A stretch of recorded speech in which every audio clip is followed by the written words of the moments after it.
Consider a circuit consisting of a coil having n number of turns connected to a source of EMF in which current can be varied with time.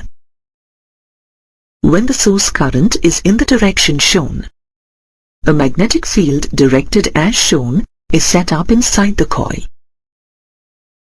When the source current changes with time, the magnetic flux through the coil also changes and induces an EMF in the coil. This phenomenon is called self-induction.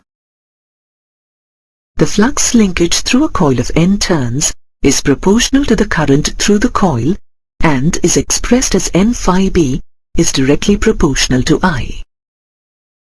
Replacing the proportionality symbol with a constant, we get n phi b is equal to L times the current I, where the proportionality constant L is called the self-inductance of the coil.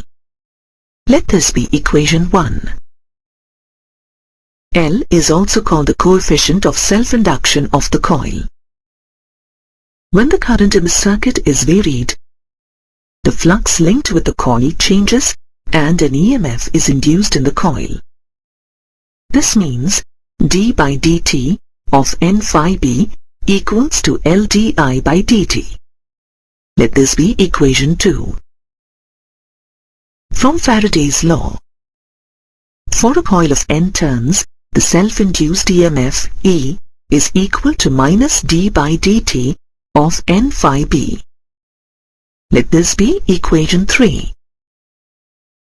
Comparing equations 2 and 3, we get the equation E is equal to minus L di by dt.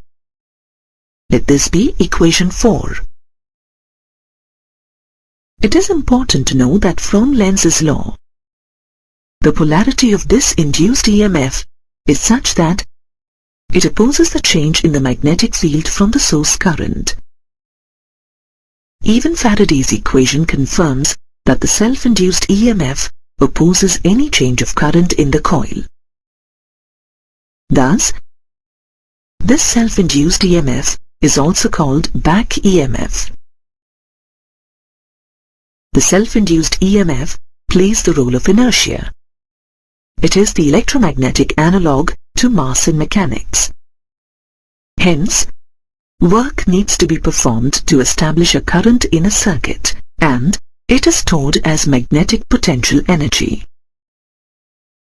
For a current I, at an instant in a circuit, the rate of work done is dW by dt is equal to modulus of E times I. Let this be equation 5.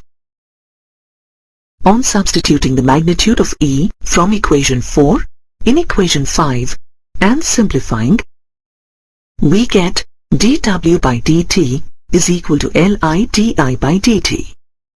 Let this be equation 6. The total amount of work done can be established by integrating equation 6 on both sides. Thus, we get integral dW is equal to integral over 0 to I, Li di. Thus, the work done or energy consumed in establishing a current in the circuit is W is equal to half Li square. This expression is similar to the expression for kinetic energy of a particle of mass m moving with velocity v, which is given by E is equal to half mv square. This clearly shows that self-inductance L in electromagnetic induction is analogous to mass m in mechanics. Thus, self-inductance is the measure of electrical inertia. It opposes the growth and decay of the current in a circuit.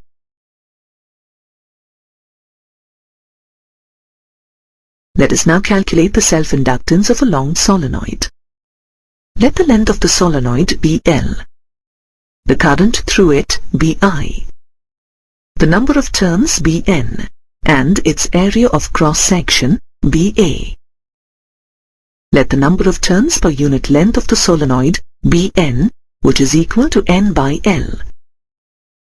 The magnetic field induced in the solenoid due to the current I is B is equal to mu naught Ni. Let this be equation 7. Here, we neglect the edge effects of the solenoid, thus assuming the magnetic field in the solenoid to be uniform throughout. The magnetic flux is equal to the product of the magnetic field strength and the area. Thus, phi B is equal to BA. Let this be equation 8. Using equation 7 and equation 8, we get the total flux linked with the solenoids is N phi B is equal to NL into mu naught Ni into A.